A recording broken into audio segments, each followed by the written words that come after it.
जगद्गुरु जगतवंदनीय ज्यांना वारकरी संप्रदायाचा कलश म्हटलं जातं एक संत तुकोबराय यांचा उपदेश प्रकरणातील अभंग कीर्तन चित्राप्रता निवडलेला आहे. विठ्ठल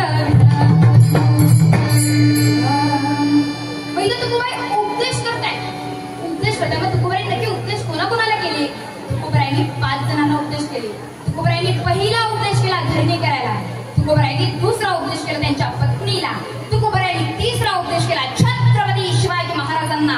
आणि तुकोबाईंनी चौथा उपदेश केला मनाला. आणि तुकोबाईंनी 5वा उपदेश केला जनाला. जनाला म्हणजेच तुम्हा आम्हाला जनतेला. तुकोबाईंनी काय उपदेश केला 5वा?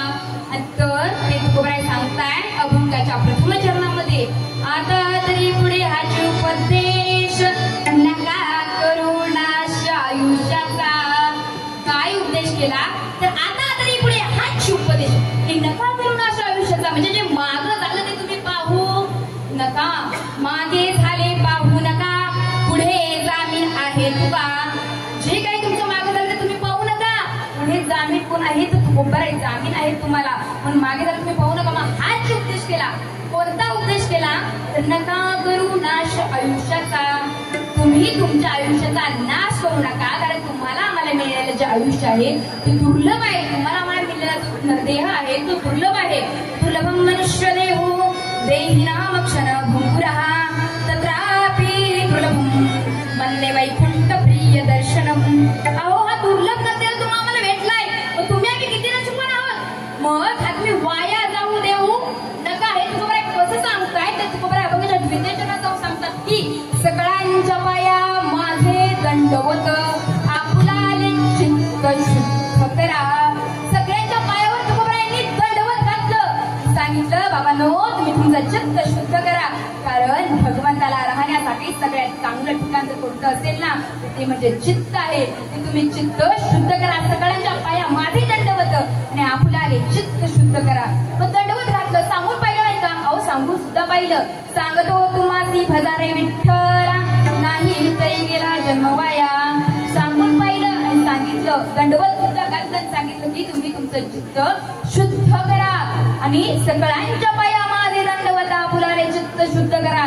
त्यातच तुमचं हित आहे. ते तुकोबराय अभंगाच्या तृतीय चरणात जाऊन सांगतात की हित दे करावे देवाचे चिंतन, करोनिया मन एकविध. तुमचं हित देवाचं चिंतन करण्यामध्ये आहे. तुम्ही देवाचं चिंतन करा. तुम्ही चिंता करू नका. आपण काय करतो?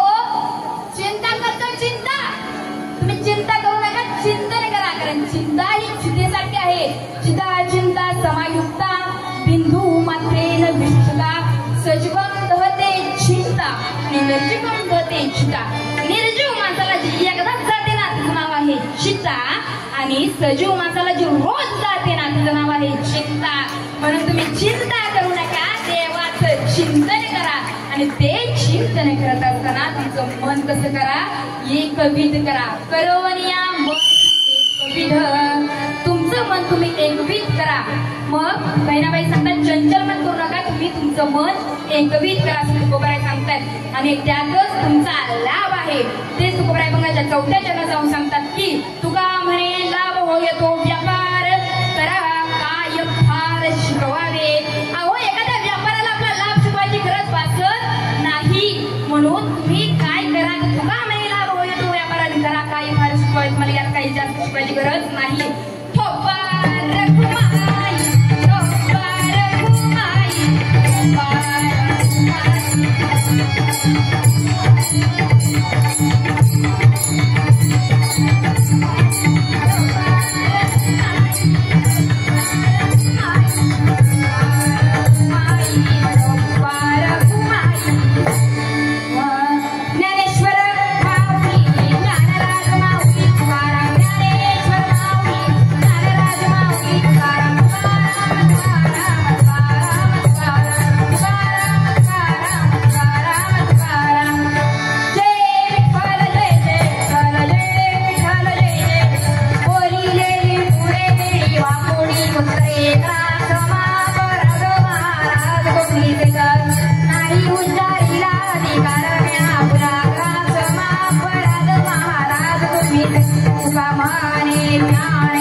ज्ञानेश्वर महाराज